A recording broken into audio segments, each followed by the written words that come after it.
Welcome back to चुनावी अड्डा, जहां पर उठता है हर छोटा बड़ा चुनावी मुद्दा। और आज हम बात कर रहे हैं पेपर लीक मामले की। टीईटी का पेपर लीक हुआ है, इससे पहले भी 6 अन्य एग्जाम्स के पेपर लीक भी हो चुके हैं। क्या नेक्सस है? इससे पहले उत्तर प्रदेश में जितने भी नियुक्तियां हुई सब कोर्ट में फंस गई। कोर्ट ने बड़े बड़े स्ट्रक्चर पास किए। पिछली सरकार का क्या ट्रैक रिकॉर्ड है उसके बारे में बात करेंगे। सुरेंद्र राजपूत जी से भी उसकी राय लेंगे, लेकिन उससे पहले पैनल को इंट्रोड्यूस कर दूं। डॉक्टर विक्रम सिंह जी, पूर्व डीजीपी उत्तर प्रदेश, साथ ही साथ चांसलर भी एक यूनिवर्सिटी के। अनुराग भदौरिया जी, समाजवादी पार्टी के राष्ट्रीय प्रवक्ता। डॉक्टर कौशल कांत मिश्रा, भारतीय जनता पार्टी के राष्ट्रीय प्रवक्ता। और सुरेंद्र सिंह राजपूत जी मेरे साथ हैं, कांग्रेस के राष्ट्रीय प्रवक्ता। भदौरिया जी, आपसे शुरू करूंगा और उसके बाद आपसे जो सवाल पूछ रहा हूं वो टिप्पणी मैं लूंगा सुरेंद्र सिंह राजपूत और डॉक्टर कौशल कांत मिश्रा दोनों से।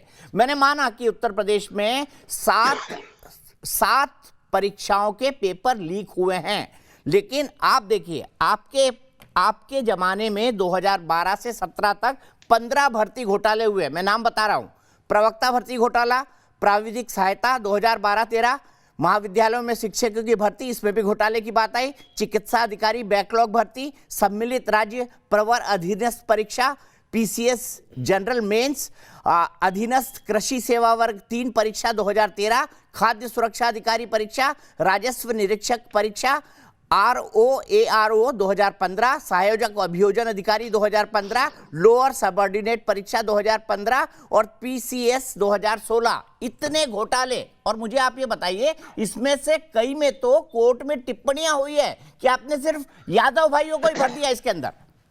इस पर क्या कहेंगे?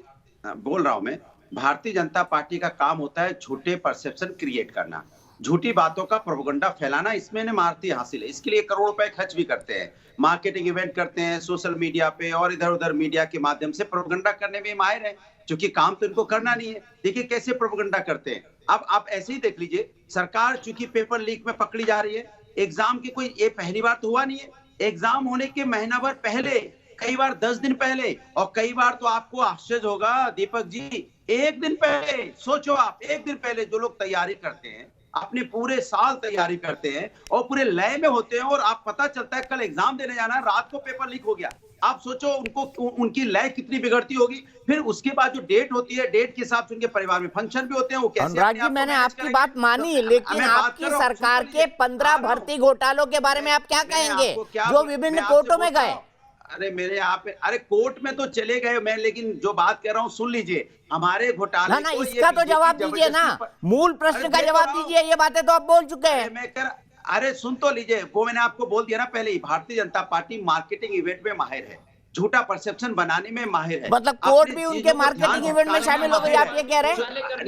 अरे कोर्ट ने कोर्ट ने उस बात को बोला जिन्होंने अपील 15 गलत जो हुई जिसमें घोटाले, कोर्ट ने बारे में सुनिए। आप इधर-उधर मत कोर्ट में होने वाली नहीं, डॉक्टर मिश्रा बोल लेने दीजिए, उनको कंक्लूड कर लेने दीजिए। उनसे मेरा बड़ा पॉइंटेड सवाल है कि अपनी सरकार के 15 भर्ती घोटाले के बारे में अनुराग भदौरिया जी क्या कहेंगे, बता दीजिए इसके बारे में। मैं बोलता रहा हूं, जैसे आप यूपी सरकार ने गलत किया, मैं 200% मानता हूँ। 7 पेपर लीक हुए, मैं 200% मानता हूँ। आपने जो मुद्दे उठाए 200% सही है, लेकिन अपने बारी के बारे में आप क्या कहेंगे? बोलने तो दीजिए। मैं कह रहा हूँ कि इन्होंने एक माहौल बनाया कि जाति विशेष को भर्ती कर दे रहे हैं। हमने तो नहीं बोला जाति विशेष को आप भर्ती कर रहे हो, और जबकि कर भी रहे हैं तब भी हमने सवाल नहीं उठाया। क्यों? क्योंकि हमें लगता है कि परीक्षार्थी एग्जाम देते हैं, एग्जाम में उनका सिलेक्शन होता है, लेकिन ये हमेशा परसेप्शन बनाते रहे कि समाजवादी में एक जाति विशेष को हो जा रहा है। अरे भैया, क्या बोलते रहते हो? माने कुछ भी बोलेंगे, परसेप्शन बनाएंगे, और फिर चारों तरफ चल रही है, देखिए एक जाति विशेष की भर्ती हो गई, एक जाति विशेष की भर्ती हो गई। कमाल की बात करती भारतीय जनता पार्टी, झूठ और जुमलेबाज पार्टी है। इस पे भरोसा करना मतलब खुद को धोखा देना। इसलिए मैं उत्तर प्रदेश की जनता से बोलना चाहता हूं, चुनाव का वक्त है, ये फिर आपका ध्यान डाइवर्ट करने आ गए। इनकी चोरी पकड़ी गई है, लीकेज करवाते हैं, इनके माफिया इन्होंने पैदा हुए इनके सरकार में नकल माफिया पैदा हुए। नकल माफिया की वजह से लगातार पर्चा लीक हो रहा है। ये ध्यान डाइवर्ट करने के लिए इधर उधर की बातें कर रहे हैं, पिछले में ये हुआ था, अगले में ये हुआ था, ये सिर्फ आपका ध्यान डाइवर्ट करते हैं। लेकिन इनको मैं तो बोलूंगा साथियों से जो एग्जाम देने वाले थे, परीक्षार्थी आपके फ्यूचर के साथ इन्होंने खेला है। आप भारतीय जनता पार्टी का फ्यूचर बिगाड़ के फेंक दीजिए। ये इस लायक नहीं है सत्ता में रहें। ये लोगों की जिंदगी से खेलते हैं। ये सत्ता ठीक है। पाने के लिए आपके एग्जाम के साथ भी खेल रहे हैं, आपके कैरियर के साथ खेल रहे हैं, आपकी भावनाओं के साथ खेलते हैं, आपके जो भविष्य के साथ खिलवाड़ करते हैं। ठीक है, सुरेंद्र राजपूत जी, अनुराग जी डिनाई कर रहे हैं कि उनके जमाने में कोई घोटाले हुए नहीं, भारतीय जनता पार्टी ने झूठे परसेप्शन क्रिएट किए। आपका क्या मानना है इन 15 भर्ती घोटालों के बारे में, जिनमें से ज्यादातर कोर्ट में है? मुझे पता नहीं अब निपट गए कि नहीं निपट गए। दीपक भाई, यही आपने सबसे महत्वपूर्ण प्रश्न किया है कि अब निपट गए कि नहीं निपट गए। कहते हैं ना, एक कि तू इधर उधर की ना बात कर, ये बता कारवां क्यों लुटा। हमें रहजनों से गिला नहीं, तेरी रहबरी का सवाल है। पुरानी सरकार में कुछ अगर अनियमितताएं और गड़बड़ हुई हैं तो उसी के मुखालिफ तो जनता ने इस सरकार को बाकायदा एक मैंडेट दिया और प्रचंड मैंडेट दिया था। इस बात से तो हम और आप सहमत हैं दोनों।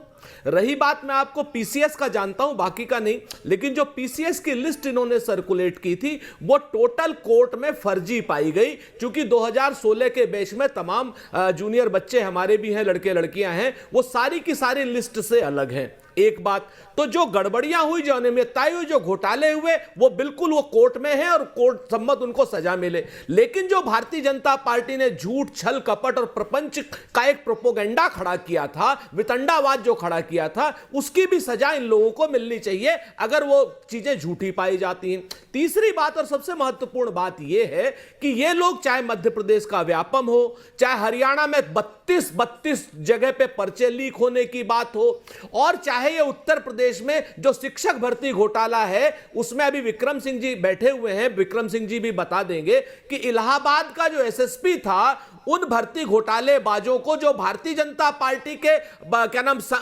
जिले के पदाधिकारी हैं और प्रदेश के पदाधिकारी हैं, जब उनको पकड़ने जा रहा था तो वो जांच उस एसएसपी से हटा करके एसटीएफ को दे करके ठंडे बस्ते में डाल दी गई, एक एसआईटी बना दी गई। आज तक उस एसआईटी का क्या हुआ है किसी को नहीं पता।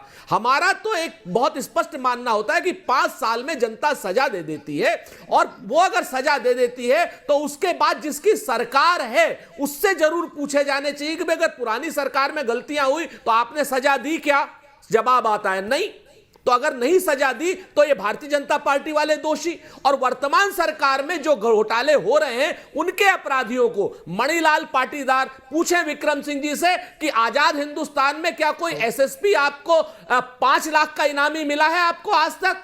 पूछें आप विक्रम सिंह जी से, क्या आपको 1 लाख का कोई ठाकुर जगत नारायण सिंह नाम का थानेदार फरारी इनामी बदमाश मिला है जिसकी इनकाउंटर भी हो सकता है? एसएसपी इस सरकार में फरार है, और जो एसएसपी अच्छा काम करता है उस एसएसपी से जांच ले ली जाती है। व्यापक घोटाले की जो उत्तर प्रदेश में शिक्षक भर्ती घोटाला हुआ है, इस सरकार से क्यों नहीं सवाल पूछे जा रहे हैं कि पिछली सरकार में गड़बड़ियां हुई उनको सजा, और इस सरकार में जो गड़बड़ियां हो रही तो उनको सजा क्यों नहीं दी जा रही? ठीक है, 15 भर्ती घोटाले, कौशलकांत मिश्रा जी उसके बारे में क्या कहेंगे? क्या आप उनको लॉजिकल कंक्लूजन तक ले गए? क्या आपने समाजवादी पार्टी के जिम्मेदार लोगों को सजा दी? और दूसरी बात, क्यों हो रहे हैं बार बार पर्चे लीक? क्या कोई फंडामेंटल गड़बड़ी है सिस्टम के अंदर? क्या कोई नेक्सस है जिसको आप तोड़ नहीं पा रहे हैं? दीपक जी, मैं थोड़े 2 मिनट के लिए चाहूंगा कोई इंटरफेयर ना करे, क्योंकि इतने सवाल हैं, जवाब देना। बिल्कुल बोलिए। पहली चीज ये कि जिन भी छात्रों के साथ कोई भी गलती हुई है, अपराध हुआ है, उनके लिए जो भी प्रॉब्लम आई एग्जाम में, मैं भी रहा हूँ, स्टूडेंट लीडर रहा हूँ, मुझे पता है स्टूडेंट के साथ जब कुछ प्रॉब्लम होती है तो बहुत पूरे घर को अफसोस होता है। यही वजह है कि देश की सरकार ने, प्रदेश की सरकार ने पूरी तरह से सिंपैथेटिक करके जितनी तीव्रता से, आज देखिए इसके पहले जब भी कितने सारे हुए हैं भर्ती के घोटाले, उसमें तुरंत आप सोचिए 24 घंटे नहीं बीते हैं लगभग, और करीब 29 लोगों को अरेस्ट कर लिया गया है। तो ये वादा है भारतीय जनता पार्टी का कि हर छात्र को न्याय मिलेगा, और हर आरोपी, आप देखिए रासुका लग रही है, एनएसए लग रहा है, और वो जेल में जाएंगे। उनके ऊपर सत्ता जिस तरीके से एडमिनिस्ट्रेशन कर रही है, जिस तरीके से पुलिसिया कार्रवाई हो रही है, पूरी तरह से होगी, ये मैं विश्वास देना चाहता हूं। मैं दूसरों की कमियां गिना करके अपनी कमियां छुपाना नहीं चाहूंगा, लेकिन मैं ये बताना चाहूंगा कि जो पिछली 15 आज का आप मेरे फैक्ट याद कर लीजिए कि 4.5 साल में उत्तर प्रदेश की सरकार ने जितनी नौकरियां उत्तर प्रदेश के युवाओं को दी हैं, उतनी नौकरी पूरे देश के किसी प्रदेश की किसी सरकार ने नहीं दी है। अब मैं गिनाना चाहूंगा, मैं बताऊंगा कि जो पिछले 15 साल में स्पेशली सपा के सरकार की जो भी नियुक्तियां रुकी गई थी सुप्रीम कोर्ट और हाई कोर्ट के द्वारा, उसमें सरकार ने एक्टिव पार्टिसिपेट किया है और उसके थ्रू लगभग 4.25 लाख युवाओं को सरकारी नौकरी दी गई है। 3 लाख युवाओं को संविदा पे नौकरी दी गई है।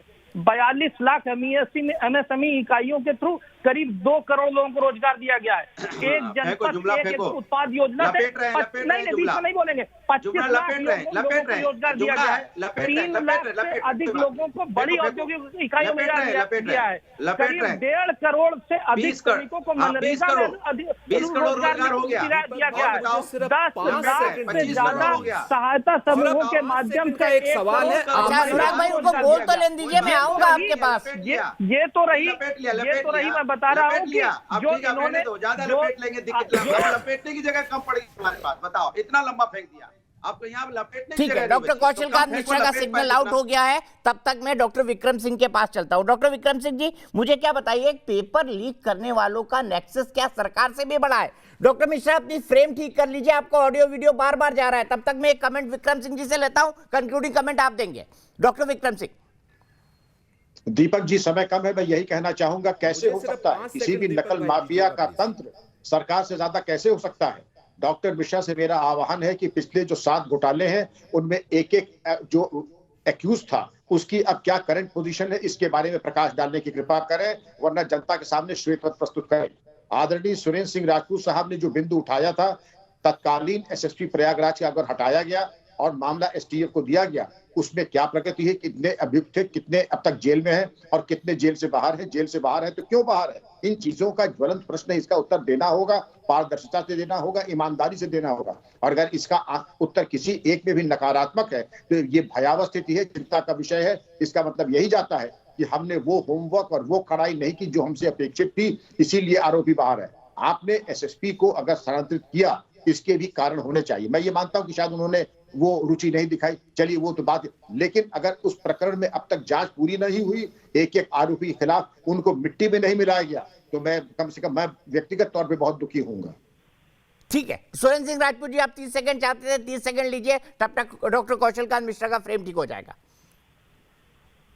फ्रेम नहीं ठीक होगा, गया सरकार चलेगी। मैं दीपक भाई एक बड़ी मानवीय बात आपसे कह रहा हूं, चूंकि आपके पास एक बड़ा नेटवर्क है लखनऊ में, यहां पर काशीराम उद्यान में तमाम जगह के बच्चे बैठे हुए, कुछ मीटर रीडर बैठे हुए हैं, जिनकी की सपा सरकार में भर्ती हुई थी और जिनको इस वजह से निकाल दिया गया कि साहब उन्होंने उस परीक्षा के उच्च मानदंड को प्राप्त किया था और उससे थोड़े निम्न मानदंडों वालों को रख लिया गया।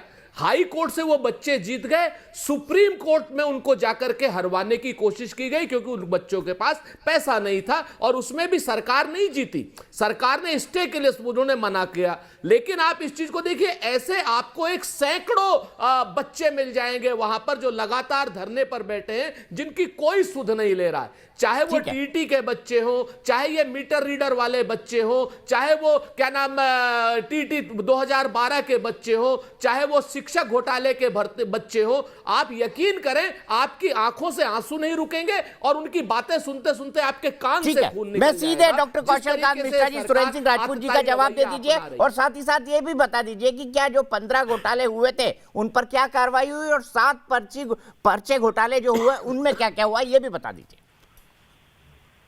दीपक जी देखिए, जो इतना डिटेल मांगा जा रहा है उसकी आधिकारिक जानकारी मेरे को नहीं है, लेकिन ये यकीन रखिए कि जो भी कानून के मद्देनजर चीजें ठीक होंगी उसको उचित कार्रवाई की जाएगी और उसी का नतीजा ये है कि 24 घंटे के अंदर 7 लोगों 24 घंटे के अंदर 29 लोग गिरफ्तार किया गया। जो इलाहाबाद का एसएसपी था कौशलकांत जी, वो बाकायदा घोटालेबाजों को पकड़ रहा था, आपने उससे कार्रवाई लेकर के एसटीएफ को दे दी। सुरेंद्र भाई बोल लेने दीजिए उनको प्लीज, बार बार सब टोक रहे हैं। डॉक्टर मिश्रा कंक्लूड करें। मैं अपनी बात नहीं बोलूंगा। 27 जुलाई 2015 को उस समय के इलाहाबाद के चीफ जस्टिस ने कहा था कि समूह ग और आशा सेविकाओं के 5 लाख से अधिक पद खाली हैं, प्रधानाचार्य के 70% पद खाली है, हाई स्कूल का ये हाल है कि एक हेडमास्टर 4 स्कूलों का प्रभार देख रहा है, नगरीय निकायों में 40% पद खाली है, एक कार्यकारी अधिकारी जो ईओ है उसके पास 5 नगर पालिकाओं का जिम्मा है, क्या अखिलेश सरकार केवल बेरोजगारी भत्ते के नाम पे चुनाव लड़ने जा रही है? ये मेरा कमेंट नहीं है, ये उस समय के सिटिंग चीफ जस्टिस का कमेंट था। उसके बाद उसमें ये कहा गया, उसी के आगे ये कहा गया कि उस समय जो प्राथमिक माध्यमिक शिक्षा कमेंट बोर्ड के जो अध्यक्ष थे अनीता यादव, उच्चतर शिक्षा सेवा बोर्ड के रामवीर यादव, और इसी तरीके से पीएससी के 24 करोड़ की पॉपुलेशन नहीं है और 30 करोड़ तक आप रोजगार दे रहे हो उत्तर प्रदेश के अंदर में, कमाल की बात कर रहे हो। और आप लोगों की आदत हो गई है झूठ और जुमला गढ़ना। अच्छा सर, एक मिनट प्लीज अनुराग भाई, मैं रोकूंगा आपको, आप बार बार एक ही बात रिपीट कर रहे हैं। प्लीज डॉक्टर कौशल मिश्रा की आवाज, उनको वाकई बोलने नहीं दिया गया है, उनकी आवाज जा रही है। बोलने दिया जाए? झूठ बोल रहे हैं, ये झूठ बोल सर, फिर भी आप भी सच झूठ दोनों बोलते होंगे, आप भी दोनों बोलते होंगे, पर आपको पूरा अधिकार है, वैसे उनको भी पूरा अधिकार है। डॉक्टर मिश्रा, हाईकोर्ट के जज ने बोला हुआ है, हाईकोर्ट के जज ने बोला हुआ है, हाईकोर्ट के जज का थप्पड़ आपके गालों पे पड़ा हुआ, आपके पार्टी के गालों में पड़ा हुआ है। जितनी भ्रष्टाचारी, जितना गंदगी आपके सरकार में हुई थी, जिस तरीके से जातिवादी राजनीति आपके समय में सर पे चढ़ के बोली थी, हाईकोर्ट को बीच में बोलना पड़ा। इस तरह की टिप्पणी किसी भी एक हाईकोर्ट ने नहीं की। और जो कांग्रेस के हमारे प्रवक्ता महोदय बोल रहे थे कि वो एसएसपी कहां गायब हो गया, तो आप ये देखिए महाराष्ट्र में परमवीर साहब इतने दिन गायब थे, कोई नहीं जानता था। तो ये जो इस तरीके से गायब अपराधियों के छुपने के ऊपर हम टिप्पणी नहीं कर सकते। हम अपराधियों को पकड़ करके उनको जेल में डाल सकते हैं, उनको न्याय सम्मत। परमवीर के खिलाफ कोई गिरफ्तारी का वारंट नहीं है, लेकिन मणिलाल पाटीदार के खिलाफ तो 5 लाख का इनामी बदमाश हो गया है। वो 5 लाख का इनामी बदमाश है आपका एसएसपी। अगर उसको गोली भी मार दी जाए तो 5 लाख पुलिस वालों को मिलेंगे। मालूम है आपको? ये है, आप 5 लाख का इनामी बदमाश है आपका एसएसपी, और 5 लाख रुपए का। आप ये उल्टी सीधी बातें मत किया कीजिए। परमवीर से इसकी तुलना करेंगे आप? अरे आपके नेता के घर में छुपा हुआ था परमवीर, वहां से खोद के लाए हैं परमवीर को। तो घोटाला, जीप घोटाला, सारे घोटालों की सरकार। अब ये कॉमनवेल्थ और बोफोर्स में छोड़ दीजिए, कई चुनाव हो चुके हैं, सुप्रीम कोर्ट से मामला निपट चुका है। प्रदेश की आप हमें सिर्फ इतना बताइए कि 5 लाख का मणिलाल पाटीदार अपराधी है या नहीं? आप लोगों ने मुझे बोलने का मौका नहीं दिया। हम आपकी गंदी 5 लाख का उनको पता है, 5 लाख का फरार अपराधी एसएसपी आपके राज्य का एसएसपी था या नहीं? आपके खिलाफ है। और ये उल्टी सीधी बातें मत कीजिए। परमवीर को ले आए आप। ये वही सरकार है, ये वही सरकार है, ये वही परमवीर के बारे में तो अपने गृह मंत्री से पूछिए, अमित शाह जी से पूछिए ना। हमें आया बताने, जातिवाद चरम सीमा पे था आपके समय में। आपको कौशल कांत जी अपनी सरकार को बचाने के लिए आप कुछ बेशर्मी भरे तर्क दे रहे हैं। ठीक है, मैं यहीं पर रुकता हूँ। रोज शाम आप सबका बहुत बहुत शुक्रिया। सबने अपनी अपनी बातें कही, जितने सवाल मुझे उचित लगे मैंने पूछे, और बाकी पॉलिटिकल पार्टीज ने भी एक दूसरे से सवाल पूछे हैं, क्योंकि प्रजातंत्र का मतलब है बहस। और इसीलिए हम रोज शाम को लेकर आते हैं 4 बजे चुनावी अड्डा, जिसमें उठता है हर छोटा बड़ा मुद्दा।